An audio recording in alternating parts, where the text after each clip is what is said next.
आदत बड़ी सुधार ले बस हो गया भजन। હવે એનો સાર મિલાય એનો ભાઈને વાણે હમણાં બોલ્યા કે રામને ભજતો તો ખાસો તમને લતો હું કીધું સાધુ પુરુષની સેવા ન કરી એના વાણી કહેવાય।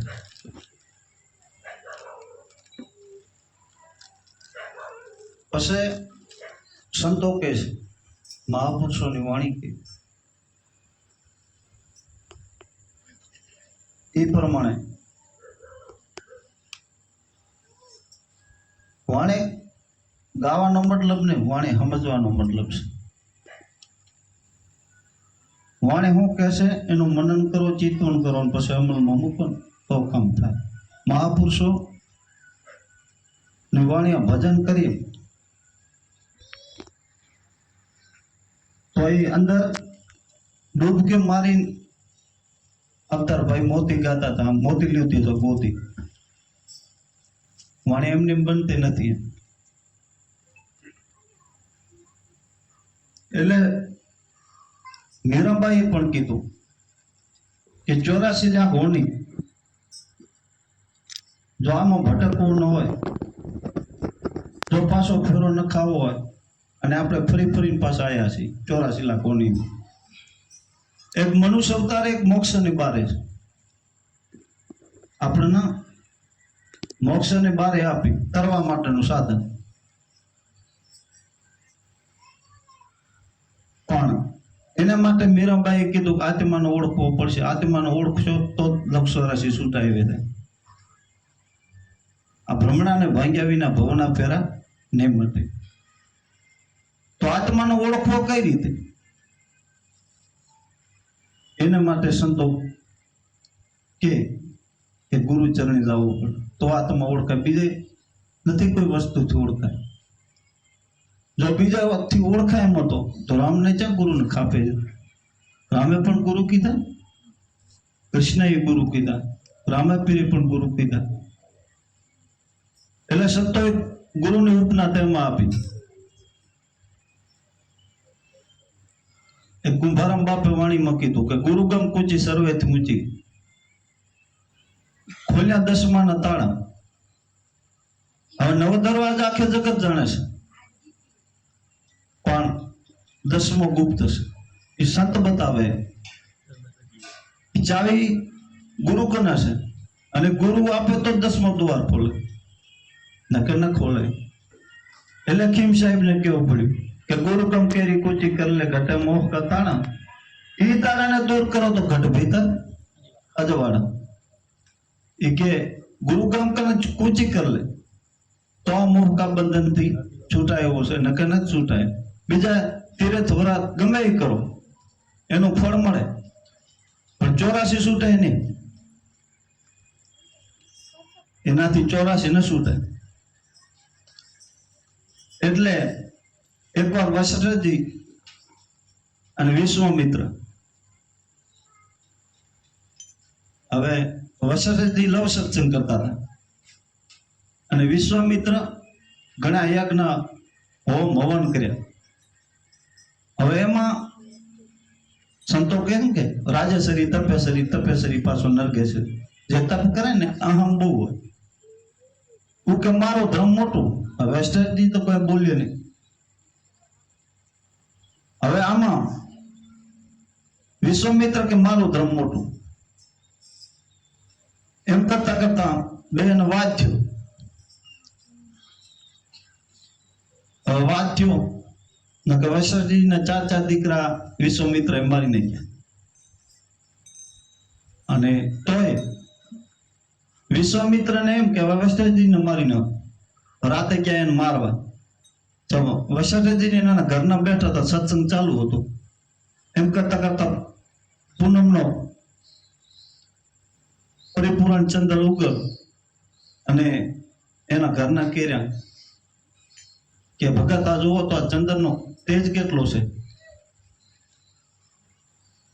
તે વશિષ્ઠજી બોલ્યા કે આનો તેજ તો એટલો છે ગણી વિશ્વામિત્રના તેજ જેટલો, વિશ્વામિત્રમાં તેજ છે એટલું ચંદ્રનું તેજ છે. હવે તીના આને થયું, ઓહો હું તો આનું મારવા આવ્યો તો મારા વખાણ કરે છે. આ સંતની રીત છે, આ સંતની રીત છે.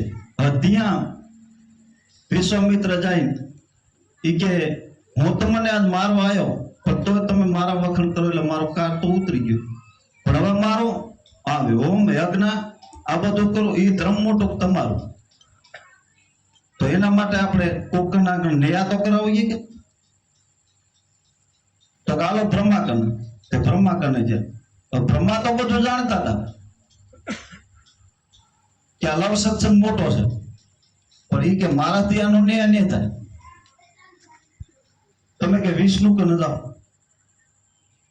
કારણ કે બિયાતા હતા કે આ વિશ્વામિત્ર હરાપ દે છે તો મારું ખેદન મેદન કરી દે. પછી વિશ્વામિત્ર કને ગયા, એટલે આ બ્રહ્મા વિષ્ણુ કને ગયા, પણ એ જાણતા હતા એને કીધું નહીં. એમ કરતા કરતા છેલ્લે કે શેષ કને જાઓ, શેષનાગ કને ત્યાંનો ઉત્તર મળી જાય. હવે શેષનાગ કને ગયા, શેષનાગ કને જા આ કે મેં યજ્ઞ હોમ હવન કર્યા, આ મોટો કે આ લવ સત્સંગ મોટો.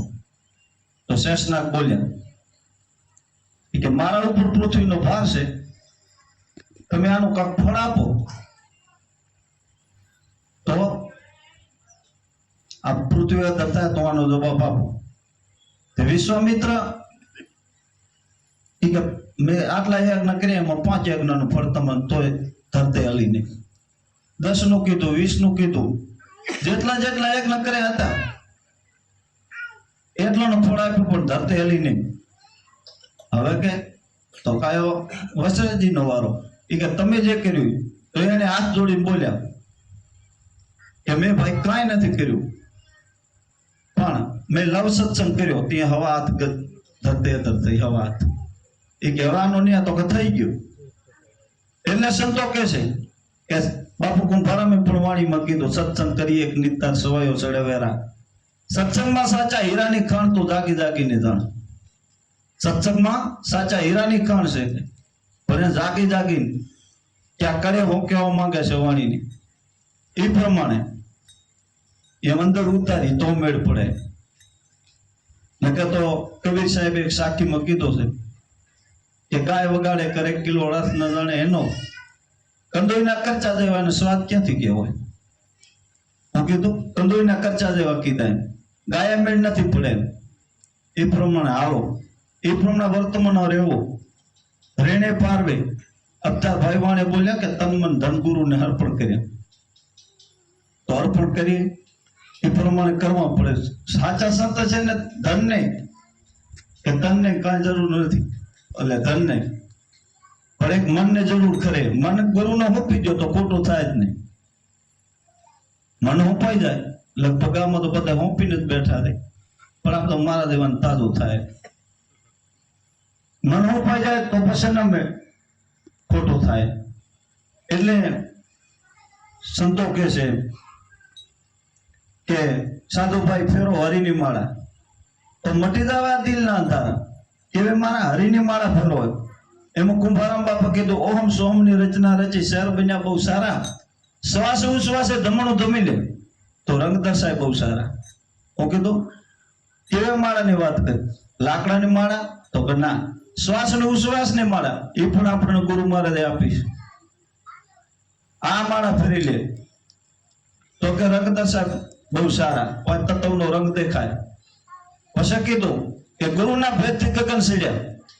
ગુરુજીને અહીંયા મારા ગુરુ મહારાજે મને ભેદ આપ્યો, ત્યાંથી કે ગગન સડ્યા, બે ફેરવી ત્યાં. ગુરુના ભેદથી ગગન સીડ્યા, દેખ્યા ખેલ અપારા, અપાર ખેલ દેખ્યો એમ. ઝગમગ ઝગમગ જ્યોતિ ઝબકે, ઝબકે નવલખ તારા. સાધુભાઈ ફેરો હરિની આવે માળા. આ માળાની વાત કરી છે, બીજી કોઈ માળાની વાત નથી કરી. અને ખીમ સાહેબે પણ એ જ વાત કરી હતી. એટલે સંતોને મત જ એમ છે, પણ એ પ્રમાણે રહેવું પડે. એના માટે ધ્યાન ખપે. અત્યારે કહેતા હતા ને વાણીમાં પણ કીધું કે સદગુરુની સેવા કરતા ધરતા હરિનું ધ્યાન. ધ્યાનથી જ જ્ઞાન થશે, બીજા એનાથી નહીં થાય. ધ્યાનથી જ જ્ઞાન થશે, અંધારા માટે આજ્ઞા. એ કે અંધારું મટી જાય. પણ જે ગુરુને વચને હાલે, ગુરુને વચન હાલે એનું કામ છે. એને સુરા કીધા, બીજા કોઈ સુરા નહીં. ગુરુને વચને જે હાલે ને નર સુરા કહેવાય. એના માટે સંતો કે આ ભજન કરવું પડશે, રેણી પારવી પડશે. એટલે સંતોએ રેણીમાં તો બહુ ભાર દીધો હોય. આપણે વિચાર કરો તો જેણે આ ભજન કર્યું, જેસલ જાડીને કેટલા પાપ કર્યા, પણ જાય તો તોરણને શરણે ગયા અને હથિયાર હેઠા મેલ્યા, એ વચનમાં રહી ગયા તો પીર થઈ ગયા. જો એમને પાપ કર્યો તો પીર થાત, પણ એના ગુરુના પંજા અડી ગયા અને કીધું એ પ્રમાણે હાલ્યા. એટલે સંતો કહે છે વાલ્મીક લૂંટારામાંથી વાલ્મીક ઋષિ થઈ ગયા. આ ગુરુના પંજાનો પ્રતાપ છે, બીજા હાથીને જ મેળ પડે. અને આપણને તો બધાને મળી ગયા છે. પણ હવે આપણે આરાહ કરીને સુઈ જઈએ તો એમાં મેળ ના આવે, એમાં મેળ ના આવે. ગુરુ કેમ હાલવો પડે, ધીરે ધીરે પથ કાપવો પડે, એના વચનમાં રહેવું પડે, રેણીમાં રહેવું પડે. એટલે સંતોએ ગુરુની ઉપના કેટલી આપી છે.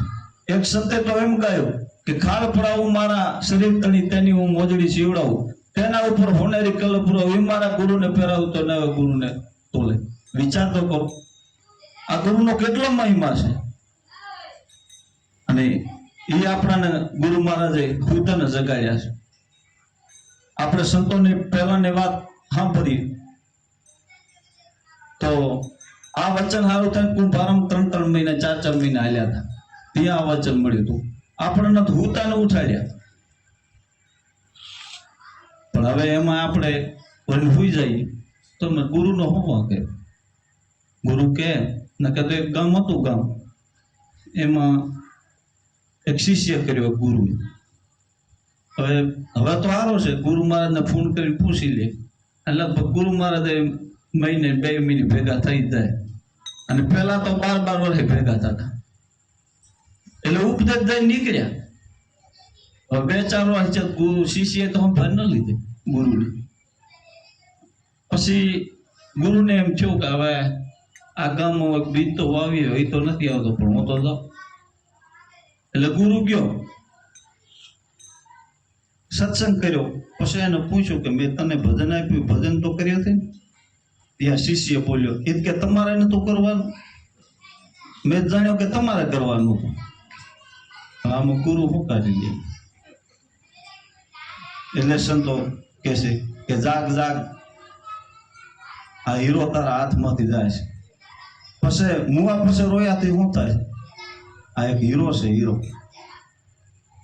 ને કે તો પાછા હમણાં ભાઈ ગાતા હતા ને કે જમણાની લાતું ખાવી પડશે ને કઈ કરીએ. હજી વિરમભાઈ બાકી છે, સંતો ઘણા બાકી છે. બોલીએ સદગુરુ મહારાજ.